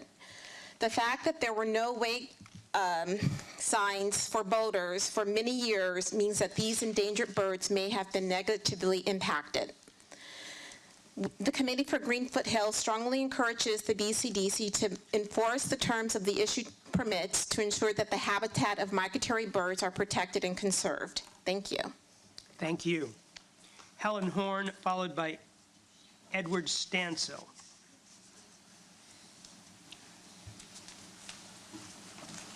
Hello, my name is Helen Horn, and I'm a third-generation Redwood City resident. My grandfather was born there when my grandparents were living and working there in 1890. I've been on the water my whole life. My dad bought his first boat after he learned how to sail it from a guy when he was only 16 when he graduated from Sequoia. When he went into Stanford, he swam. He taught people how to sail. He swam the Golden Gate, got trophies, filled the attic from swimming the Golden Gate in just swim trunks with the races that the Call Bulletin newspaper put on. I am also a friend of Westpoint by just being a friend. I'm a sailor, a surfer, a swimmer. I have 3 boats and 3 harbors. I bet that none of you would go to any of those harbors and find that there was, I just sold my 4th boat, that you would find any of those harbors had open bathrooms. None of them are open. The Don Edwards facility that we were talking about here has a locked bathroom. Nobody's been able to access it. Redwood City allowed the Pete's Harbor to put trailers on the end of that where the only access would be to the water, and they allowed them to block the access to the water. They're still there, selling apartments on the other harbor that they built. They eliminated 3 harbors. Harbors have gone down the wayside. Palo Alto silted in, and they never redid it, full of marshy birds and everything. Alviso, they restored some of it. San Leandro's going. They closed Peninsula Marina with 400 boats. They closed Pete's Harbor. Now they have little boutique harbors with a couple of 3 or 4 boats. Thank you. I also support RBOC, and I think that you should start over on this to do the right thing, because you're not getting the point that we really need harbors and we need places for people to hit the water. If you looked at that one wall where you had that projection of Greco Island and then the area where all those places are, Sims Metal has had 2 fires in the last 5 years there on holidays when nobody looks. started by who knows what plastics. And the other reason is nobody can hit the beach. You can't touch the beach anywhere from there all the way to the Muni Marina by foot. You have to go around or take a boat to get there. Thank you. Thank you. Edward Stansel, followed by Paula Bozanovic. Hi, my name's Edward Stansel, and Zachary, I had just a couple, when your opening statement just threw me off quite a bit. It was great that you went to Indonesia and found a straw when you're snorkeling on a deserted island. Came back from Panama. There was so much plastic on the streets, and the people who ride the bus, they just drink it, throw it out. They have an unconscionable thing going on. The kids might be able to help you work your smartphone, okay? But they can't teach you anything. The kids learn from adults and grandparents, okay? Otherwise, you'd be nowhere, okay? So the whole deal with the, I think that the Easter Island could be out of BCDC's jurisdiction. Only a little bit. Okay, along with Indonesia. But the reason that another thing I wanted to point out to you is that when you read something in a newspaper, it's already 48 hours old. And that's because it has to fly to Indonesia, be put on a disc, and come back and be typeset, okay? So they don't do typesetting anymore in America. So all your news is 48 hours old. But so don't think that you're cutting edge. But the other deal is, you do have a good point on the fact that there's faith in our youth. But we've already sold out our youth for all the money that they're going to have to work the rest of their life to get nothing. So let's go ahead and take a hard look at this. You're the parent. Mark's the unruly child. Let's pull him back in line. Let's have a group hug. And if you guys would go down in the harbor, you would see what a great job he's doing. Thank you very much. Paula Bozanovic, followed by Christopher Ressler. Pretty darn good. Not many people get my last name. Hello. It's a close call. Go ahead. Strictly phonetic, I always say. First of all, good afternoon. My name is Paula Bozanovic, and I won't take up a lot of time. But briefly, in looking through various items posted on this issue, I was kind of aghast at a message that I found was basically an email generated by Adrian Klein on, let me see, Monday, 7/12/2010. And it was addressed to Tom Sinclair, and I just want to briefly read it. The subject is a question about the water trail. Tom, Westpoint Marina is going to be a big and juicy case for you because Mark Sanders, the principal, doesn't think too highly of us. This is one of your top priorities. Very interesting. So this is really prior to the timeline earlier presented by Mr. Zeppatello, hope I have that correctly, vis-a-vis the May 2011 violation letter. And I'm wondering if Adrian's correspondence is really kind of what set the stage for all of this. Not sure, but it's just a little bit odd. Working in industry a long time, I thought this correspondence was less than professional, at least by accepted standards in the industry. It's hostile, and it was particularly disconcerting because it was generated by a person that's paid by public tax dollars going after a business. Lastly, I just wanted to know what actions were being taken against businesses such as CEMEX and Sims, who has already been addressed, who are really major offenders at bay pollution and wildlife endangerment. What they generate from those places is horrific. And if you've not been down there, don't park your car too long because it'll be covered with ash and all kinds of unsightly things. Thank you. Thank you. Christopher Ressler, followed by Sonia Boggs.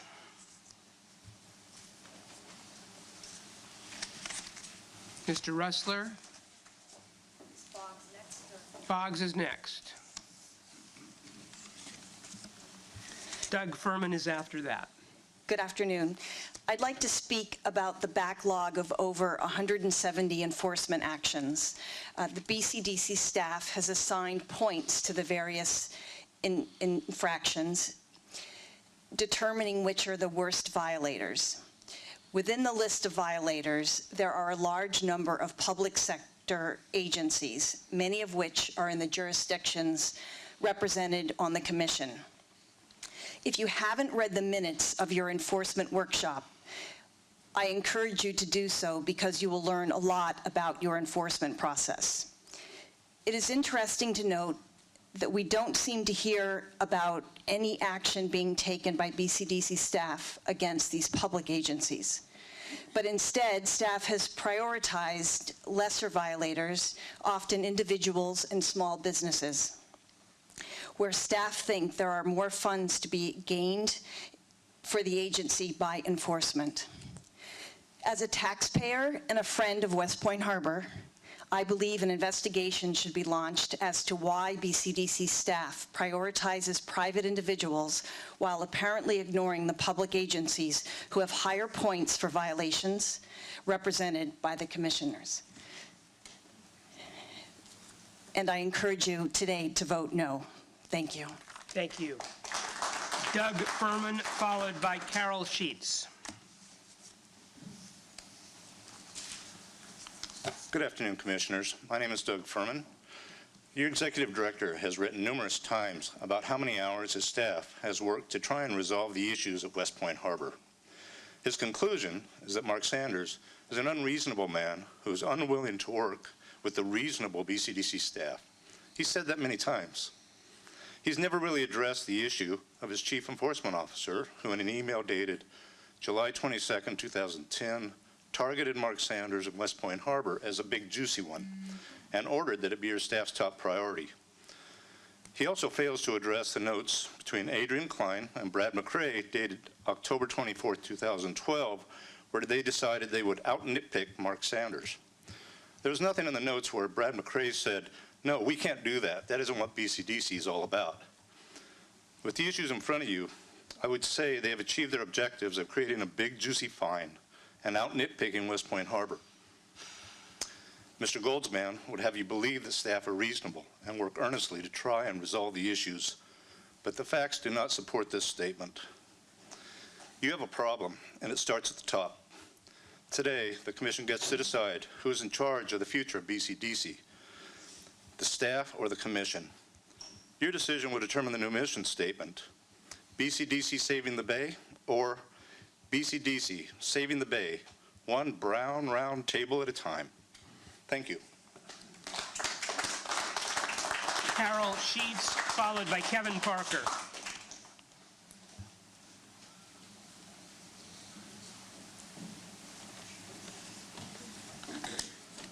Hello. There are 27 of you up there, I think anyway. And I can't believe that not one of you is thinking there might be something wrong here. I guarantee you that if you owned Westpoint Harbor and any of these permits were presented to you, you wouldn't sign them either. They have errors, they have omissions, they have things in there that are not even in your jurisdiction. If anyone on this staff worked in the private sector, they'd be fired by now. So why are you looking the other way? Are there too many of you? Is one person afraid to say something because no one else is? And you think Mark Sanders is stubborn and hard to work with? Do you think he's fighting this because he's not an environmentalist? Because he doesn't care about the harvest mouse running around on Greco Island? It's quite the contrary. He's fighting this because he's getting screwed over by a government agency that has lost its way and has no oversight. So I ask again, why are you looking the other way? You already got bit in the ass by Sassoon Marsh. Are you going to let it happen again? People are watching. People are paying attention. There are over 5,000 signatures from people who think that what you're doing is wrong. So please stand up. Please say something. Please do the right thing. Because this staff, they're making you look like fools.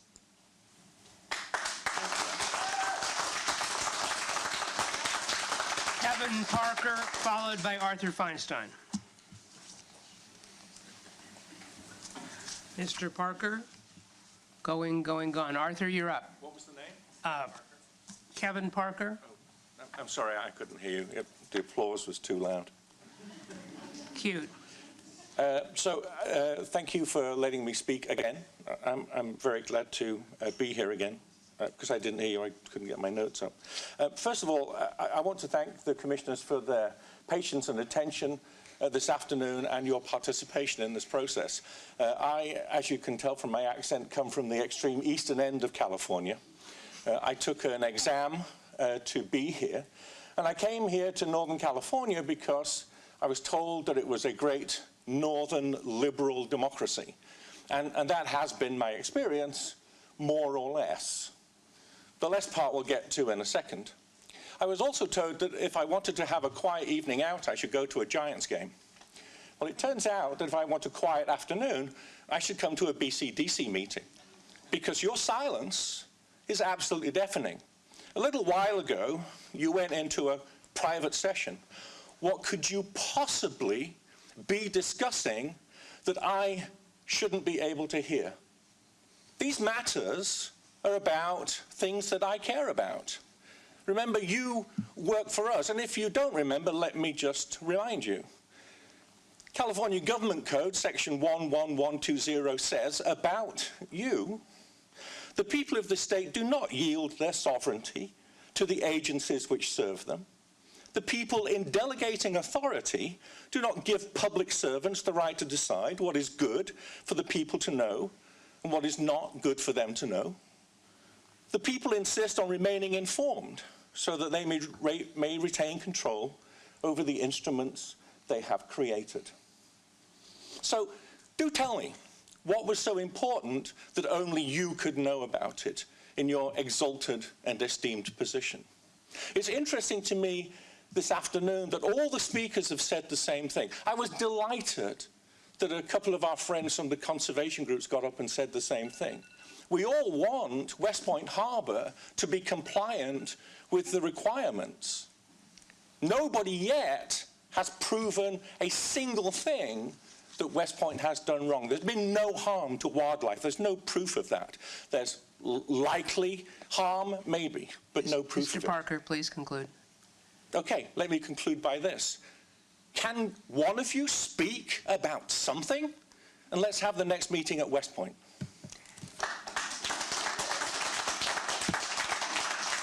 And our last speaker is Arthur Feinstein. You bat cleanup, sir. Hi.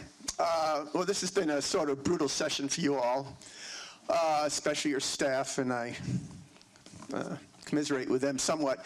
When I started going to BCDC hearings, 30, 40 years ago, or let's go before BCDC, when the bay was really being filled, was polluted, before we had our regulatory agencies that were, and we're losing them quickly now under Trump, that were cleaning up our environment, the place was a mess. And it took agencies like you to change it. And there were always people who were unhappy when you did that, because when agencies do their job, there are a lot of unhappy people. But for those of us who appreciate a clean bay, a healthy bay, a bay with wildlife, a bay with fish, a bay we can access, you guys are it. You and your fellow agencies. Without you, we'd be going back to the dark ages. Life would be pretty miserable. My granddaughter would not be enjoying the bay we have now. So, you've heard heartfelt pleas from people. I urge you to ignore them. Because there are many other people who want a clean bay, who understand that regulatory agencies actually know what they're doing. You have had really good staff for the time I've been here. You still do. I urge you to support staff recommendations, move forward, get all these permit requirements fulfilled, which have not been, and continue to do your job, making the bay a place that's livable for us and our wildlife we share the world with. Thank you very much. Thank you, sir. That concludes the speakers. There was one more card. What's the name? Wilson? I'm sorry? Wilson? Wilson? I don't have a card, but if somebody wishes to come up and speak, I'll allow it. Thank you. Just do it quick. First, a housekeeping item. You've noticed I'm a friend of Westpoint Harbor. Bob Wilson, resident of Redwood City. As we've gone through today, you've noticed the Friends of Westpoint Harbor have identified the allegations, and we have pointed to a number of areas of fact, which I know today you're not looking for facts. All of these things are documented either in position papers we've submitted to you or in our overall position paper. So we don't see the facts that support anything. We are all, with respect, believers in the Bay and believers in the environment and believers in your mission. There's no doubt about that amongst our group. If you spend time on the Bay, you care about it. You want to save it. You want to protect it. You want to improve it. Yesterday, there was a letter from a great organization, the Audubon Society, and unfortunately, somehow they've also gotten some bad facts. We've heard a lot about signs. The signs, as were well documented, were posted, more than 30 of them were posted years ago in Westpoint Harbor. It's the responsibility, however, of the Don Edwards Group and their Save the Refuge organization to maintain those signs. Unfortunately, recently, since the November meeting, every one of those signs were removed.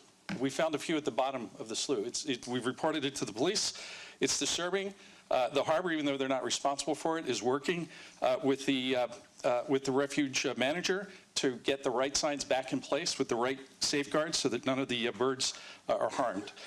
That's what a responsible community member does. Second and third are related to the mitigation of the shorebird habitat. It's fantastic. I'll take 10 seconds. There were 5 acres in the original bittern pond, surrounded by a chemical called bittern. There's now 30 acres of roosting area, which was agreed to by the BCDC and Cargill and Westpoint Harbor, that's been maintained for over 30 years, for over 16 years. And all of those birds that you're seeing in pictures and videos, that's where they're roosting. That's where they are every day. I'm confused. I just don't understand where the harm has been. We hope you can get to the bottom of this. Please vote no, not de novo. That's a cop-out. Vote no today. There's been enough time.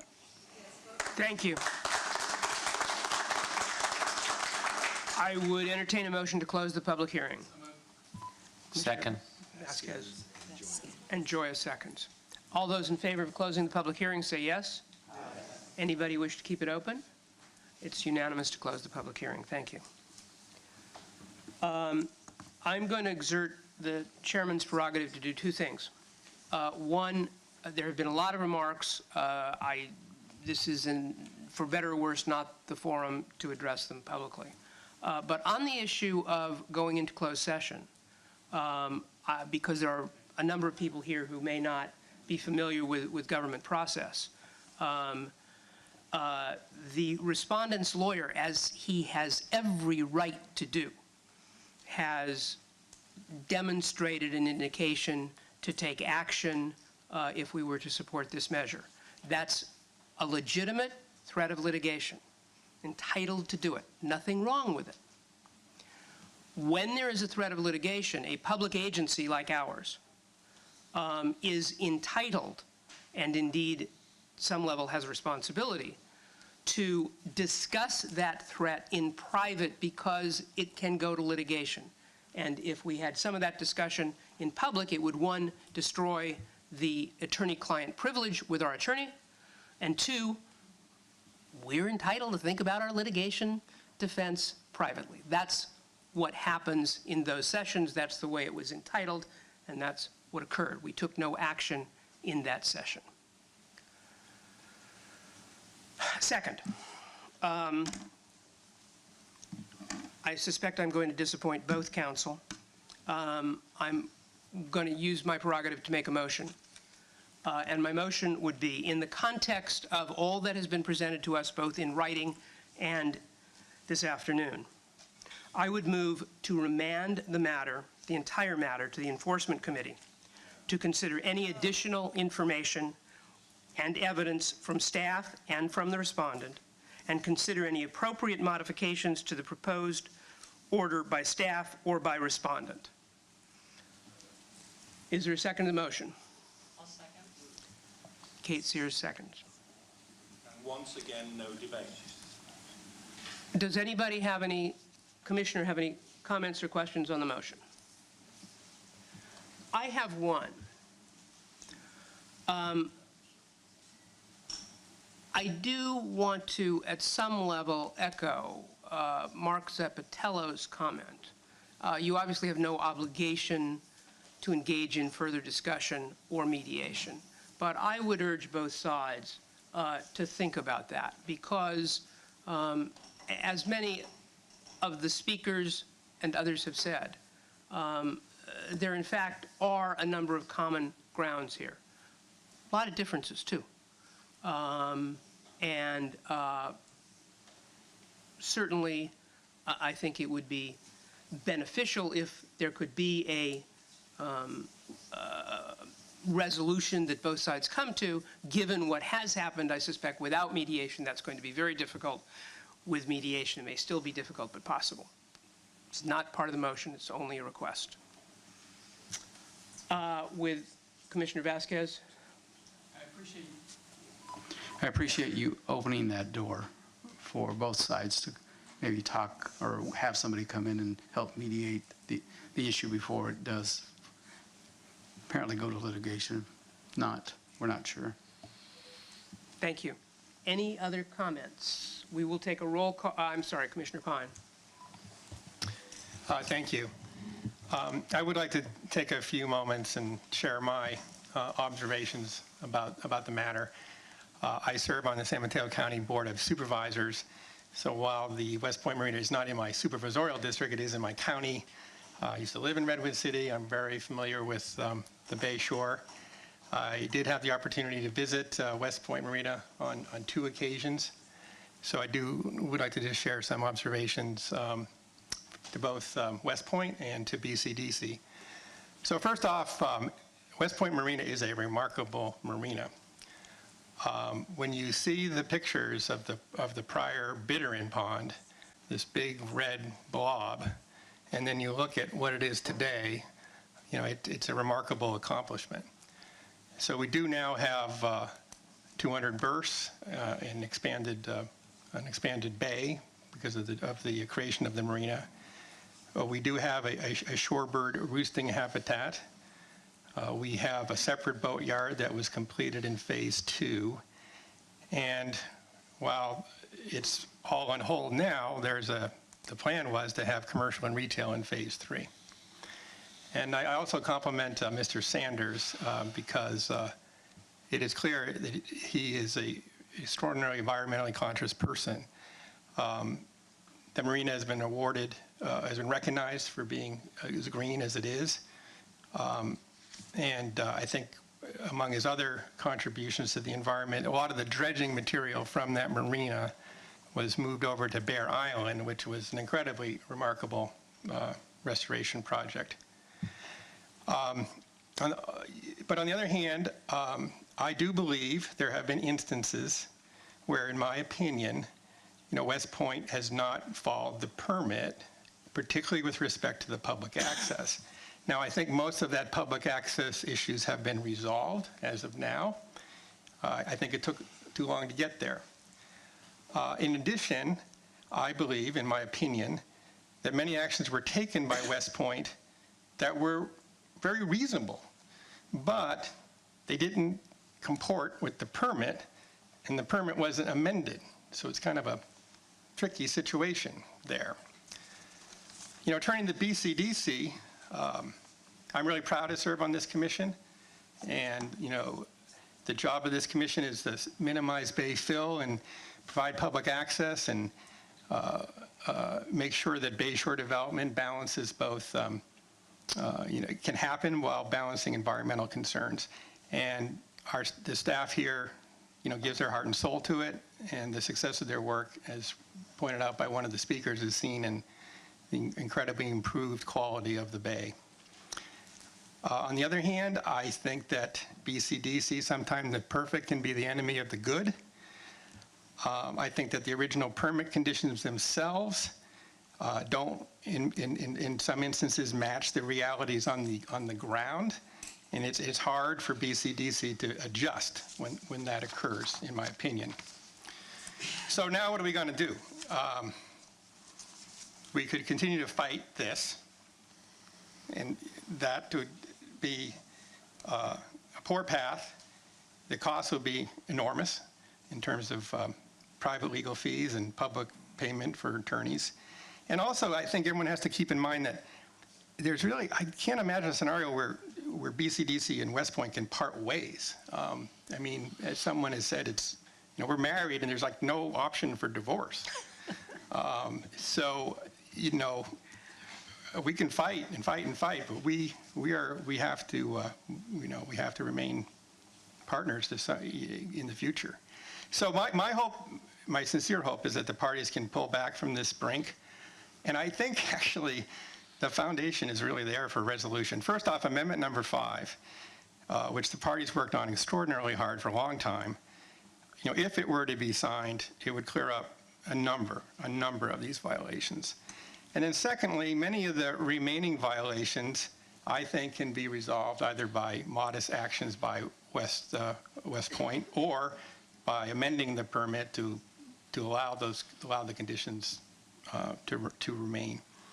So I don't know if it's possible, but I think the idea of a mediator, a mutually acceptable mediator between BCDC and Westpoint, perhaps could build off this foundation and we get this back on track. Our values are the same.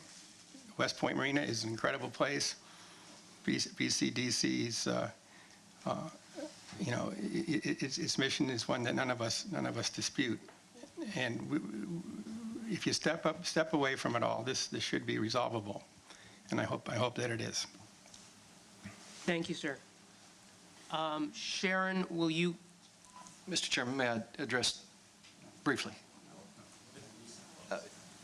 No, sir, I'm sorry, you actually can't. The problem with your comment is it's going to open comments up. We have closed the public hearing. I'll just simply note our objection as respondents to what you're proposing to take a vote on. I just note that for the record. So noted. Thank you. Sharon, will you, I'm sorry, should I take a roll call vote? The federal representative may vote on this. Commissioner Adiego? Yes. Commissioner Gilmore? Yes. Commissioner Sheriff? Yes. Commissioner Gibbs? Yes. Commissioner Joya? Yes. Commissioner McGrath? Yes. Commissioner Peskin? Aye. Commissioner Pine? Aye. Commissioner Chad? Yes. Commissioner Sears? Yes. Commissioner Tekel? Aye. Commissioner Ragan-Knet? Yes. Commissioner Chappelle? Yes. Chair Wasserman? Yes. And Commissioner Randolph here, too. Commissioner Randolph, you Okay, sorry. Miss me, too. Yes, she hasn't. I haven't, okay. Commissioner Randolph? Commissioner Ziegler? Yes. Whistler. And Vasquez. Okay, sorry. Commissioner Vasquez? Yes. And Commissioner Whistler? Aye.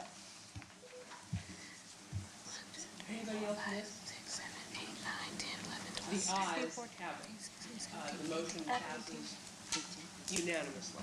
Sorry. The ayes have it. The motion passes unanimously. I thank all of you for your attention and your patience. I would. you mind repeating the motion? The motion was to amend. The motion was submitted and it will be available for you. The fundamental motion is that it was remanded to the Enforcement Committee. I would entertain a motion to adjourn. Peskin and Gilmore. All those in favor say aye. All those opposed stay. The commission is adjourned.